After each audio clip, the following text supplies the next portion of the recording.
What's up everyone and welcome back to the World History Channel. Before we begin, please hit the subscribe button today. Let's get started. True stories about the real woman behind Mary Poppins. P.L. Travers. The writer of Mary Poppins lived an R-rated life. L.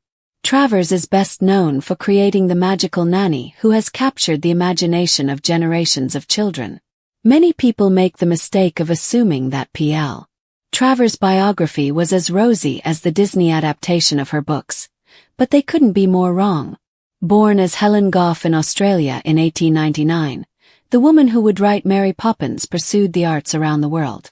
She settled in England in the 1920s and published Mary Poppins in 1934.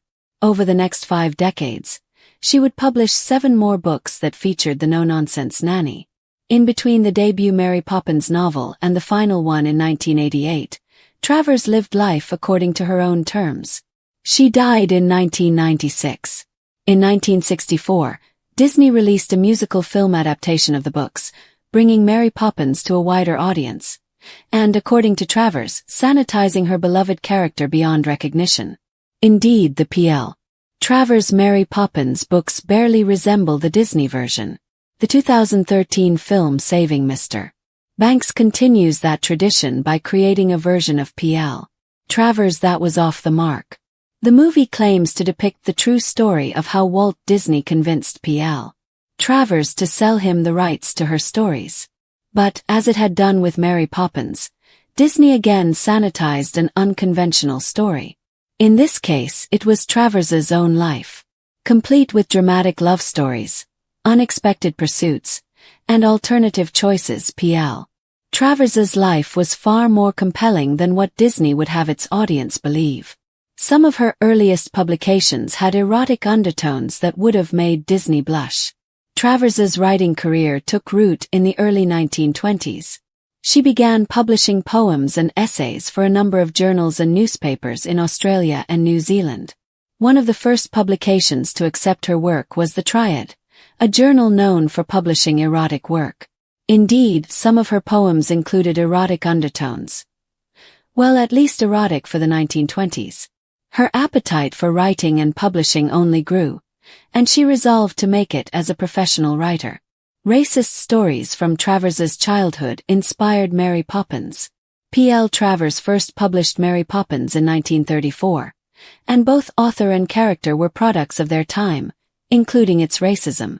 Indeed, Travers claimed that she loved the stories of Little Black Sambo and Uncle Remus, a character built on racial stereotypes and the inspiration for Disney's horribly racist Song of the South as a child.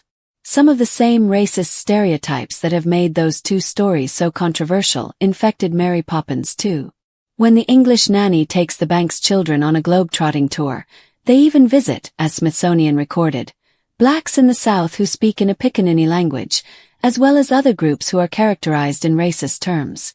By the 1970s, even Travers acknowledged the issue, but offered as a defense. Remember, Mary Poppins was written a long time ago when racism was not as important. Subsequent printings edited the racist adventure. Her adopted son had a twin brother whom she had refused to adopt because an astrologer advised her not to. At the age of 40, Travers became a mother. She adopted Camillus Travers as an infant in 1939. But he wasn't the only baby. Camillus actually had a twin brother by the name of Anthony. Though the infant's grandfather and friend of Travers had tried to persuade her to adopt both babies, she refused, but couldn't decide which baby to take. Travers, a firm believer in mysticism and the occult, went so far as to consult an astrologer to determine which baby she should adopt. Both children grew up without ever knowing that they had a twin brother. That changed when they were 17 and Anthony showed up at Travers's home, longing for a relationship with his long-lost brother. She may have been romantically involved with her female roommate.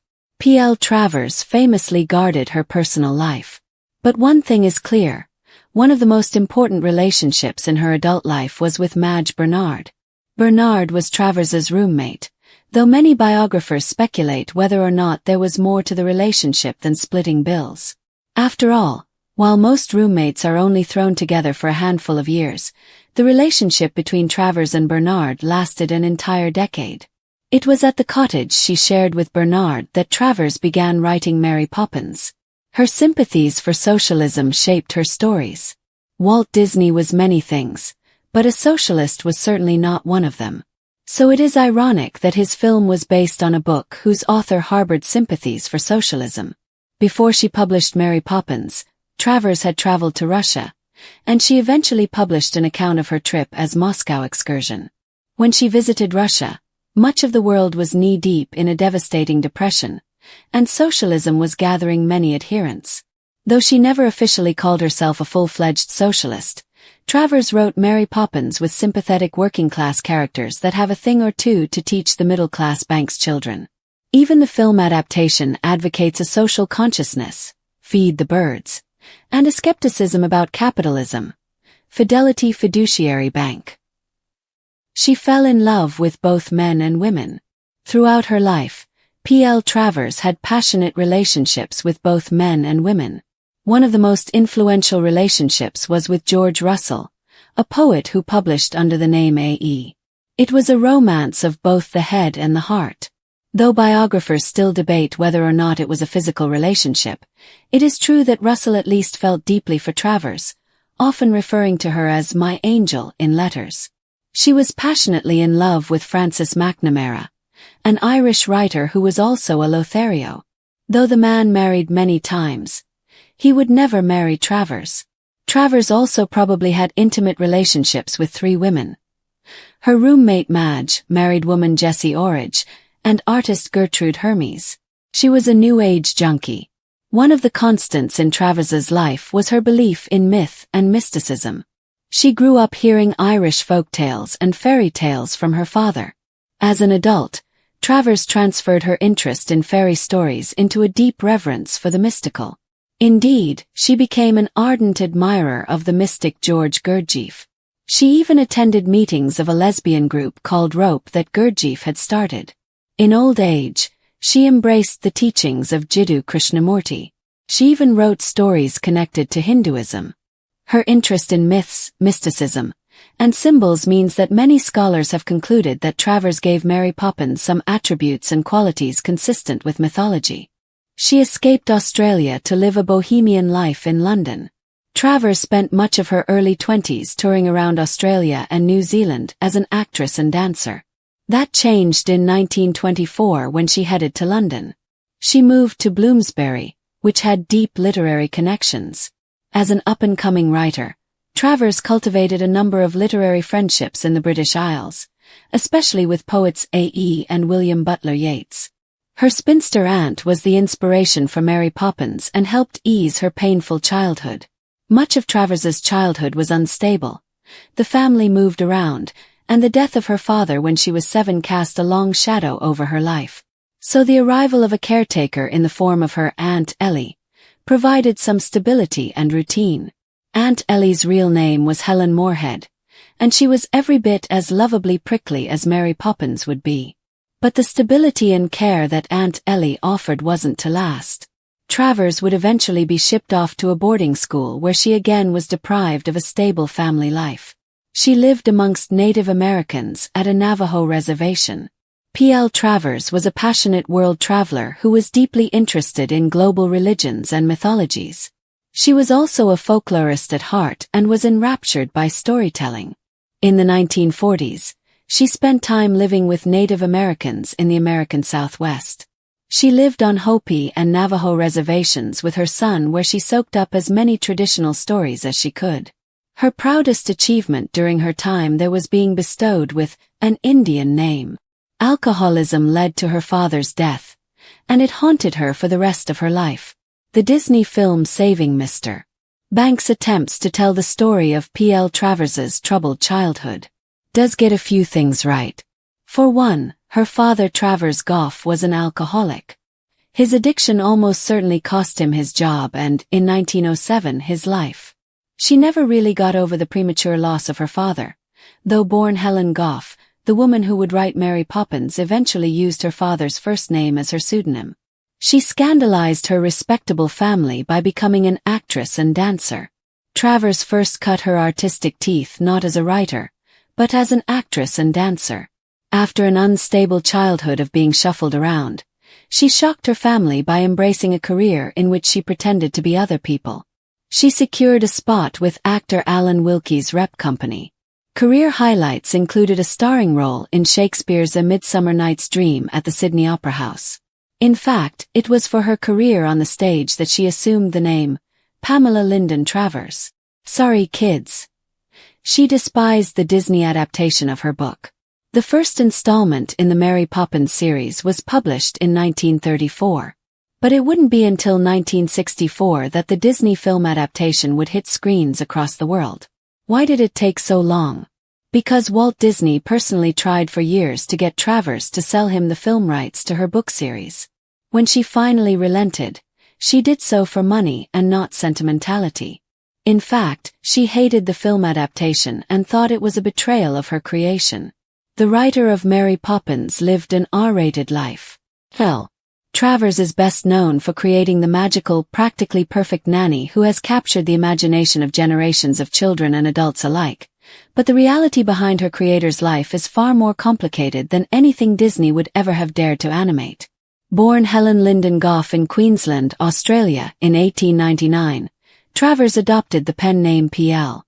Travers as a way of honoring her father, Travers Gough, a man whose untimely death and lifelong struggle with alcoholism would haunt her forever.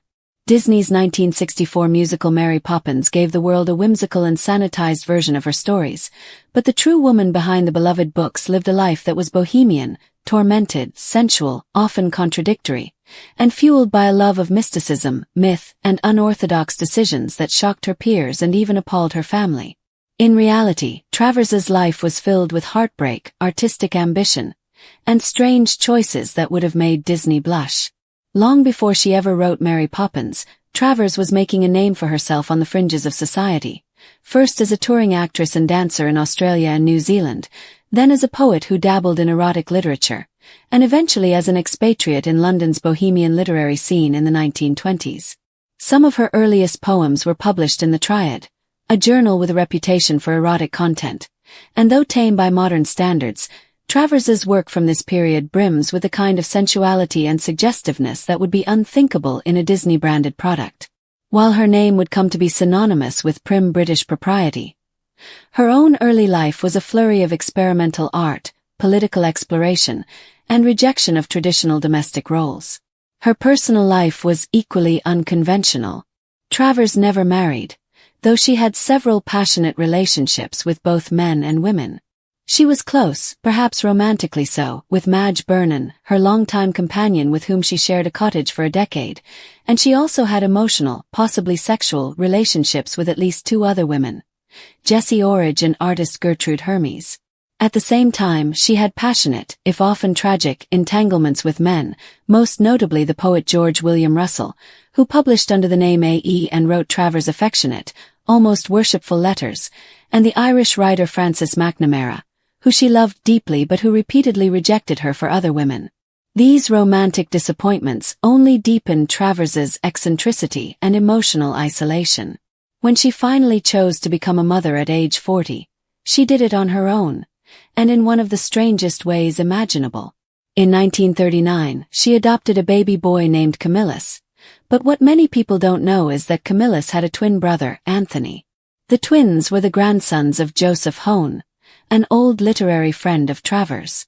Hone had begged her to adopt both boys, but Travers, who had come to embrace astrology and mysticism by then, consulted an astrologer who told her to adopt only one. She obeyed, taking Camillus and leaving Anthony behind. She raised Camillus without ever telling him he had a twin. But fate had other plans. At age 17, Anthony tracked down his brother and appeared on Travers's doorstep. The confrontation shocked Camillus and strained their already turbulent relationship. Camillus had grown up troubled, becoming rebellious and eventually descending into alcoholism, much like Travers's own father. The reunion with his twin only added more layers to his resentment and confusion. And if Travers's parenting choices seemed odd, they were completely in character with her lifelong obsession with mythology, the occult, and what might today be called New Age spiritualism. From her youth, Travers had been captivated by fairy tales, Irish folklore, and spiritual teachings from around the world. She immersed herself in the teachings of George Gurdjieff, a controversial mystic who founded a spiritual school known as The Work and even a secretive lesbian group called The Rope, of which Travers was a member. Later in life, she followed Jiddu Krishnamurti and delved into Hinduism, Jungian psychology, and mythography. These interests weren't just a private hobby.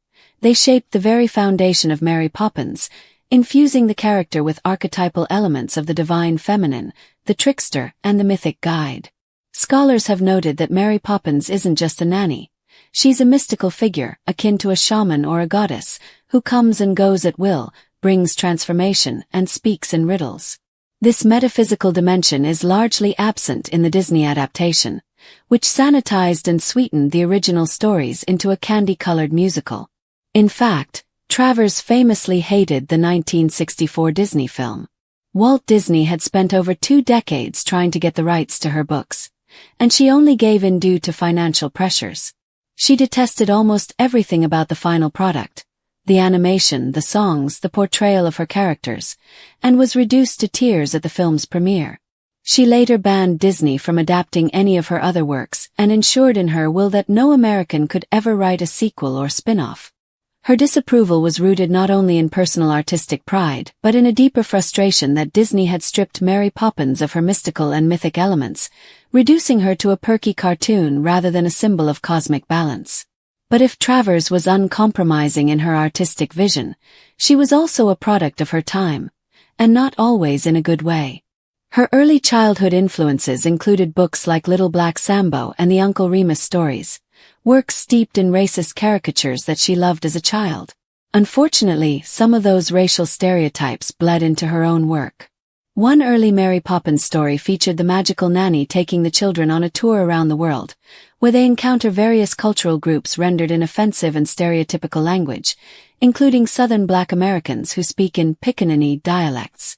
In later years, Travers acknowledged the racism but tried to excuse it by saying, "Mary Poppins was written a long time ago when racism was not as important."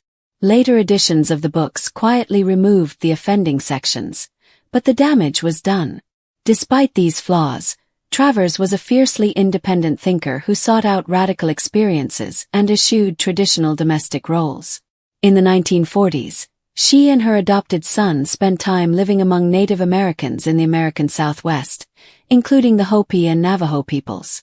She was fascinated by their storytelling traditions and even received an honorary name from one of the tribes, an experience that only deepened her belief in the universal power of myth. Throughout her life, Travers used travel as both escape and inspiration, whether she was wandering the deserts of Arizona, studying Hindu texts in India, or exploring the socialist streets of pre-war Moscow. In fact, she published a travel memoir titled Moscow Excursion after her visit to the Soviet Union during the early 1930s. While she never officially declared herself a socialist, the themes in her books, including the dignity of labor, the importance of imagination over profit, and skepticism toward the ruling class, reveal her ideological leanings. It's almost comical that Walt Disney, a staunch capitalist, built a cinematic empire on the back of a book series with subtle socialist undertones. Mary Poppins champions ordinary working-class people, from the bird woman to the chimney sweeps, and critiques the sterile world of banking and finance, most famously in the song Fidelity Fiduciary Bank, which lampoons the absurdities of capitalism. But for all her artistic brilliance, Travers could be an extremely difficult person. She clashed with publishers, alienated friends, and was often described as prickly, controlling, and emotionally distant, traits reflected in the no-nonsense personality of Mary Poppins herself. She lived alone for most of her later life, fiercely guarding her privacy and turning down numerous interview requests. She insisted on complete control over how her books were illustrated, marketed, and edited, and she spent decades resisting Hollywood's attempts to co-opt her legacy. In old age, she continued to write and publish, eventually releasing the 8th and final Mary Poppins book in 1988, nearly 54 years after the first. When she died in 1996 at the age of 96, she left behind a literary legacy that was both celebrated and misunderstood. While the world remembered her as the creator of a magical nanny with a flying umbrella, very few understood the complexity of the woman behind the fiction. Her painful childhood, marked by the loss of her father to alcoholism, financial instability, and emotional neglect, shaped her into someone who both feared and craved control. Her creative genius was fueled by her fascination with myth, psychology, and the sacred feminine. Her choices, from her romantic affairs to her esoteric spiritualism to her controversial adoption of a child under the guidance of an astrologer, defied the norms of her time. Yet all of it poured into her work. Every whimsy in the Mary Poppins books is backed by trauma, by loss, by longing. Even the way Mary Poppins arrives and disappears, like a guardian angel or divine visitor, is an echo of the transitory, often disappointing relationships Travers had in her own life. Despite Disney's efforts to sand down the sharp edges of her legacy, Travers remains a complicated figure. She was not a sweet old lady with a twinkle in her eye. She was fierce, stubborn, private, contradictory, and brilliant, a woman who refused to live according to anyone's expectations. Her life was not a cheerful musical. It was a mythic journey full of trials, missteps, transformations, and revelations. And maybe that's exactly what Mary Poppins was always meant to be.